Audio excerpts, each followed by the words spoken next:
নামাজের মধ্যে বাজে চিন্তা আসলে কি করণীয় এবং নামাজের মধ্যে যদি বাজে চিন্তা আসে তাহলে আমাদের নামাজটা কি হবে? অনেকেই এই ধরনের প্রশ্ন আমাদেরকে করে থাকে।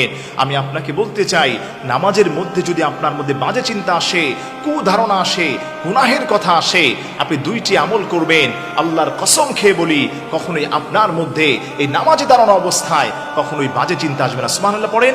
এর মধ্যে 1 নম্বর আমল হচ্ছে, আপনি নামাজে যখন দাঁড়িয়ে যান, হর হামেশা অনেকে ফোন করেন, হুজুর আমি নামাজে দাঁড়ালেই দুনিয়াবি সমস্ত কিছু আমার মধ্যে ফিল হয়ে যায়, খারাপের দিকে আমার মন চলে যায়। আমি আপনাকে বলতে চাই, আপনি দুইটা কাজ করবেন। নাম্বার 1 হলো, আপনি যখন নামাজে দাঁড়াবেন আপনি মনে মনে ভাববেন যে এই নামাজটা হচ্ছে আমার জীবনের শেষ নামাজ, এই নামাজের পরে আমার আর বাঁচার কোনো সময় নেই, আমি দুনিয়া থেকে চলে যাব।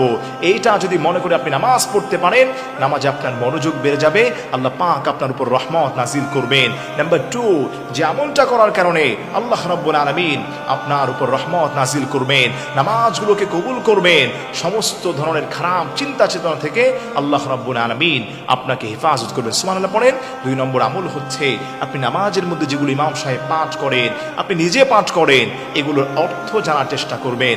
আপনি দেখেন, সৌদি আরবে যারা নামাজ পড়ে, মসজিদে নববী, মসজিদে হারামে যারা নামাজ পড়ে, ওই নামাজগুলোতে এত জোরে জোরে ইমাম সাহেব কান্না করছে, মুসল্লিরাও কান্না করে। তার কারণ হচ্ছে তারা কোরআনের অর্থ মানাটা তারা জানছে, এই জন্য তারা কান্না করছে। এই অর্থ না জানার কারণে আমাদের নামাজের মধ্যে মনোযোগ আসছে না।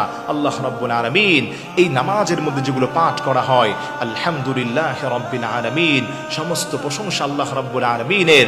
আর রহমানির রহিম, তিনি পরম করুণা, অতি দয়ালু, মালিক ইয়াউমিদ্দিন, বিচার দিবসের মালিক, in the day of judgement ইলা ইয়াউমিল কিয়ামা ইনদাল্লাহ, আল্লাহর কাছে দাঁড়াতে হবে।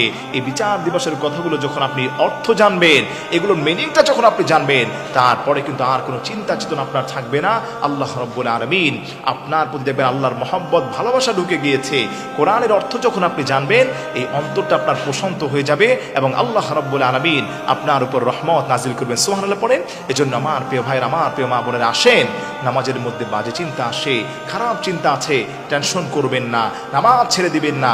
1 নম্বর হচ্ছে, আপনি মনে করবেন এটা আমার জীবনের শেষ নামাজ, নামাজে মনোযোগ বেড়ে যাবে। 2 নম্বর মনে করবেন যে আমি নামাজের মধ্যে যা পড়ছি এগুলোর অর্থ আমি জানছি, আল্লাহ রাব্বুল আলামিন এগুলোর অর্থ জানার কারণে আমার উপর রহমত, সাকিনা এবং করুণা আল্লাহ পাক নাজিল করবেন। এগুলো জেনে যখন আপনি নামাজ পড়বেন, কখনোই আপনার নামাজে বাজে চিন্তা আসবে না।